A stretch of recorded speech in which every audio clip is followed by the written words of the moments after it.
Assalamualaikum warahmatullahi wabarakatuh. Jumpa lagi di Radio Misteri. Tentunya masih bersama saya Fatur yang akan menceritakan sebuah kisah misteri.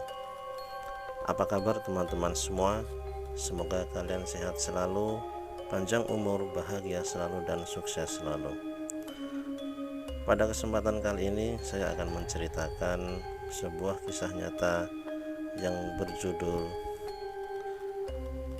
Pesugihan Juragan Batik yang jadi siluman anjing. Buat teman-teman yang baru bergabung di channel ini, silahkan ketik dulu tombol subscribe dan tombol loncengnya agar kalian tidak ketinggalan cerita terbaru dari kami. Dan tidak usah lama-lama, bagaimana kengerian kisah ini? Kita langsung saja menuju ke ceritanya. Orang-orang desa Langenharjo dihebohkan dengan penemuan salah seorang warganya yang terbujur kaku di pematang sawah. Sutrisno, lelaki paruh baya itu, meninggal dengan tubuh penuh lebam. Ia telah menghilang sejak 2 hari lamanya, sejak pamit bekerja di Juragan Batik Mulyodimejo. Sebelum matahari terbenam, biasanya ia sudah pulang ke rumah. Namun pada hari nahas itu jejaknya tak membekas sama sekali. Kematian Sutrisno menimbulkan tanda tanya besar. Polisi yang menyelidikinya pun tak mampu mengungkap ihwal penyebabnya.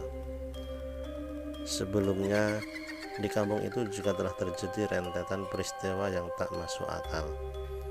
Selain Sutrisno, ada kejadian kematian tak wajar pada seorang warga bernama Juminem yang juga ditemukan tewas di kandang sapi. Ada bekas gigitan di lehernya. Juminem mati kehabisan darah. Cerita lain juga terekam dari seorang warga bernama Paijo. Suatu malam, Paijo lari terbirit-birit di pematang sawah. Ia merasa dikejar seekor anjing besar ketika sedang mengairi sawahnya. Meski begitu, beberapa orang petani lain yang menyaksikan kejadian itu tak melihat sama sekali jika ada seekor anjing besar sedang mengejar Paijo. Sejak kejadian itu warga desa gelisah. Mereka hidup di bawah ancaman ketakutan. Mereka tak tahu siapa musuh yang dihadapi. Segala hal yang terjadi di desa itu penuh dengan misteri. Di desa itu tinggal seorang juragan batik kaya raya. Produknya menggunakan merek batik Mulyodimejo sebagaimana nama sang pemiliknya. Ketenaran merek batik itu sudah meluas di dunia nyata maupun jagat maya. Tak butuh waktu lama, Mulyodimejo membangun usaha itu mulai dari nol hingga mampu ekspor ke mancanegara. Rumah tinggal yang sekaligus jadi rumah produksi pun berkembang meluas. Mulyodimejo mampu membeli tanah di sekitarnya dan membangunnya dengan megah. Halamannya yang luas mampu menampung bus-bus wisata yang mampir ke rumah produksinya. Di bagian belakang rumah utama dibangunnya pondok wisata dengan banyak kamar yang disewakan untuk wisatawan. Lompatan besar telah diraih Mulyodimejo hanya dalam kurun waktu 1 tahun. Sebelumnya ia hanya memproduksi kain batik cap yang disetorkan ke pedagang di pasar Beringharjo.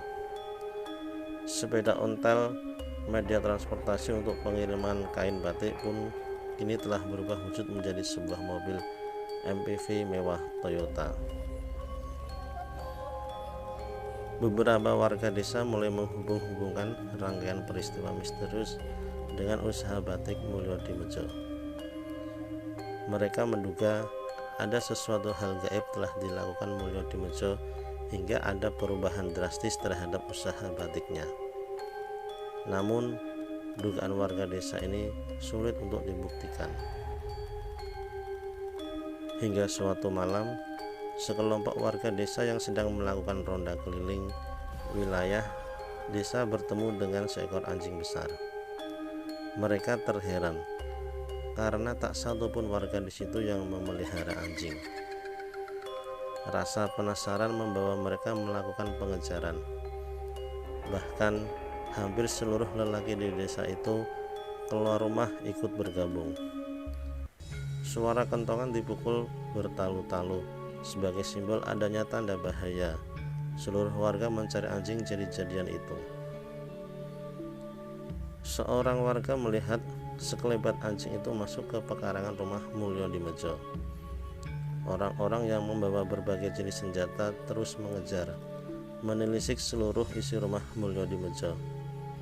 Anjing itu kemudian dikepung warga lantaran diduga menjadi pelaku pembunuhan.